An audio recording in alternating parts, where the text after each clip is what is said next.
Good afternoon, everyone. My name is Alvin Garcia, and my topic is about Chapter 6 Human Resource Decision Making in Organization. And I am responsible to describe the concept of right sizing and identify organizational strategies for right sizing.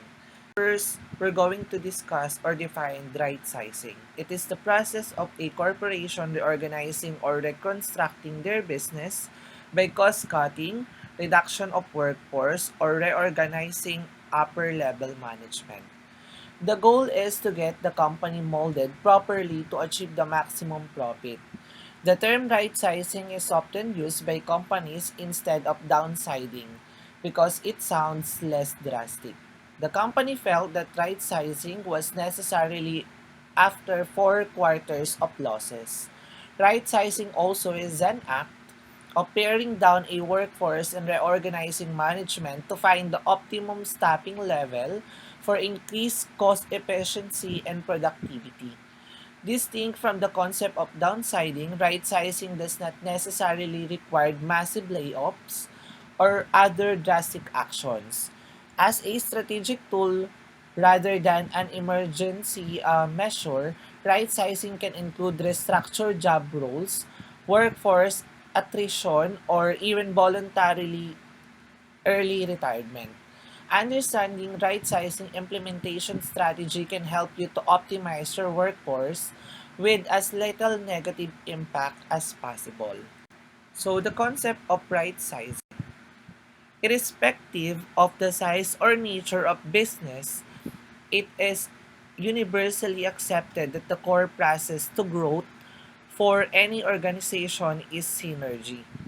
People make organizations, and effective management of people is what can maintain this synergy to ensure optimum productivity and growth. Right sizing is a creative and constantly evolving process of adjusting an organization to be the most efficient, effective, competitive, and profitable. Right sizing also is essential a dynamic process which remind us at every juncture that what is right for the organization today will probably not be right tomorrow and thus requires continuous and careful evaluation.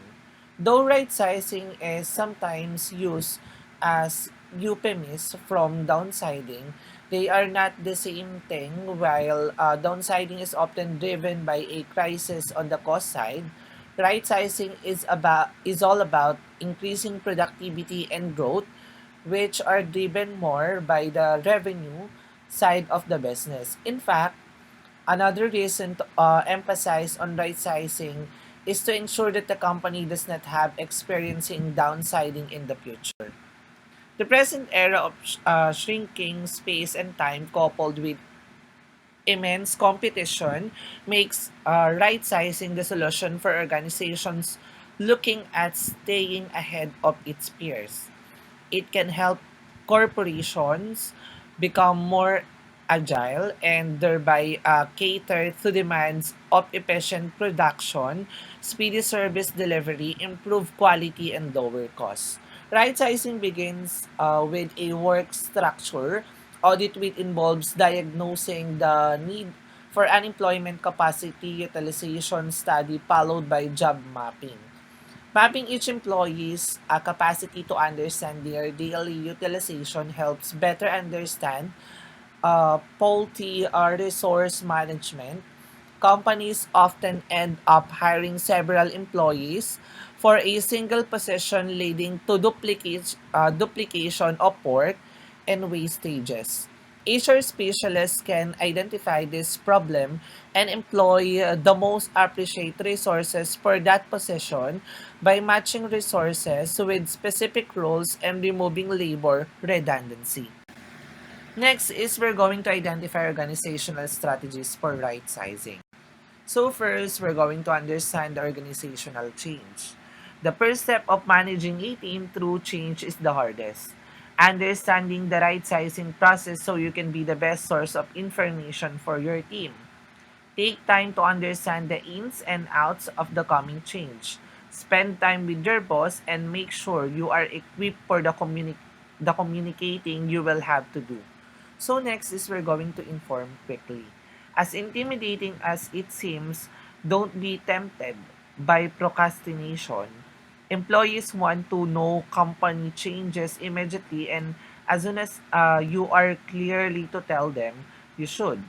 This will allow employees who are affected by the change to find other work, prepare for new responsibilities, or prepare their personal lives for a change.